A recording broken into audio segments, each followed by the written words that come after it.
2-tip, and today we're going to show you how to blend paint. The first of all thing that you want to do is you want to be able to mix your paint up and make sure that it is a blendable color, that it is really close to the color that you're painting. Now, the fender that we just painted is silver, and this one does not match. We on purpose made this one not match for the demonstration, but normally you want to get that just as close as possible. And what a blend is, that's where the new color that you're painting transitions into the old color, kind of like a fade, if you think of it like that. It actually kind of fools the eye a little bit, because sometimes it's not a perfect match, but by the time you blend your paint out, you'll never be able to notice where. First of all, what we're going to do is just mix this paint up. It mixes 1-to-1 with the reducer, and we'll just mix it up like we normally would painting anything. So I have 2 ounces of paint here, so I'm going to put 2 ounces of reducer.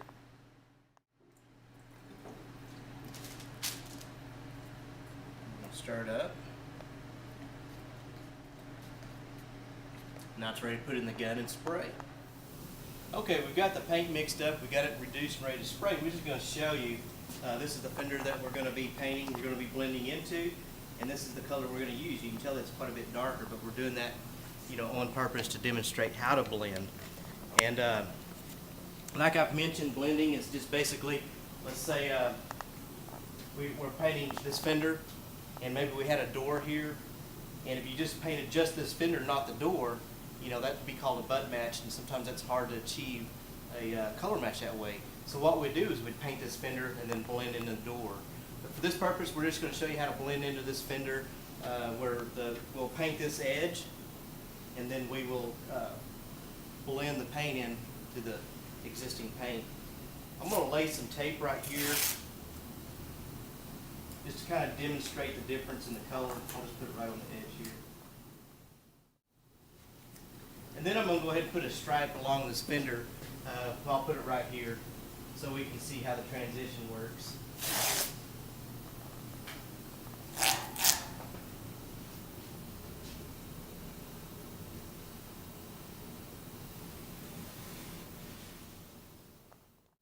Okay, we'll tack this off and we'll start spraying the paint. Okay, I've got the fender masked off like I want it, got it tacked, ready to spray. And what you want to do, the first thing you want to do is you want to get your paint, mix it up just like you normally would any base coat, whatever brand you're using. This one's 1-to-1 with reducer. And I'm just going to paint this edge because we're assuming that this door, that we just painted this door, and we want this fender to match the door. So we're going to paint this edge, and this paint and the door will be the same paint, so it's going to match right here. And then we're going to transition this color into the original color there. So what I want to do first is just cover this panel until hiding.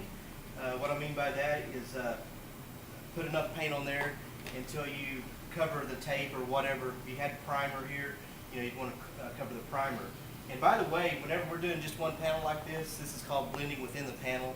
I'm going to blend just in the panel. If I had a dent right here, for example, I could blend out this way and back this way and up and down and not have to get into another adjacent panel. But so we're just going to paint this edge on a normal coat like you would paint anything.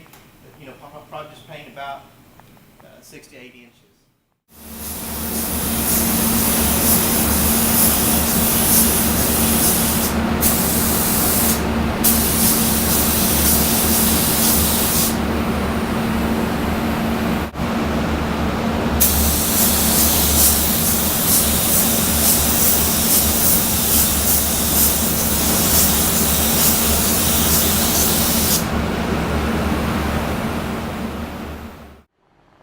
Okay, we've got 2 coats of color on the area that we're blending to on that fender. Now obviously that is way off. That would not be a blendable match, but that's what we're doing for this demonstration, is to show you.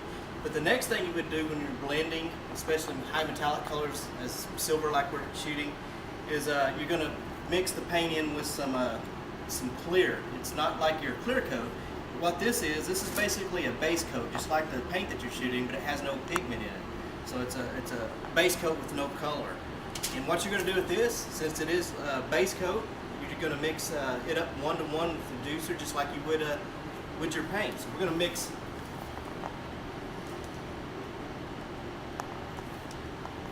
2 ounces of that. We're going to put 2 ounces of reducer. Now we've got 4 ounces, and now we're going to take the paint that we just used and mix it 1 to 1 with this clear. So we're going to pour it up to 8 ounces now.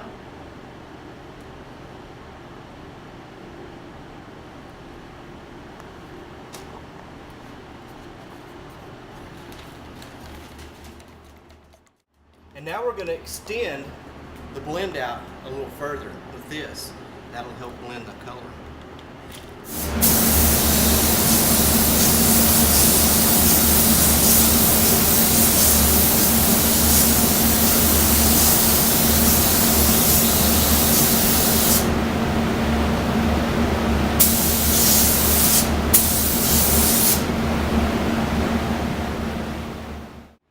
Now notice whenever I was blending that, I painted what I was originally painting. I went past that a little bit and kind of fanned it out to kind of let that paint overspray blend into the existing paint. Now normally that would probably be good, you know, that was a matchable blend, but it's not. This is more like a fade. So what we're going to do is we're going to cut that one more time with 500 just to help make more of a transparent blend there. So I'm going to do it just the same way. Mix this 1 to 1 reducer, and then mix what I already have mixed with that 1 to 1.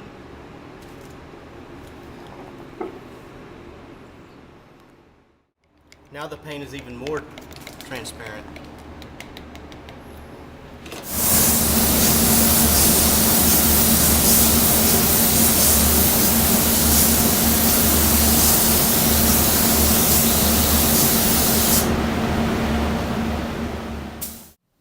Okay, so that's basically how you do a blend. We've got in this case, the darker color, which blends into the lighter color, which of course this is noticeable because it was such a different color. But you know, it's a lot. If this was a butt match, you know, it looked like this right here, and of course that would be very noticeable.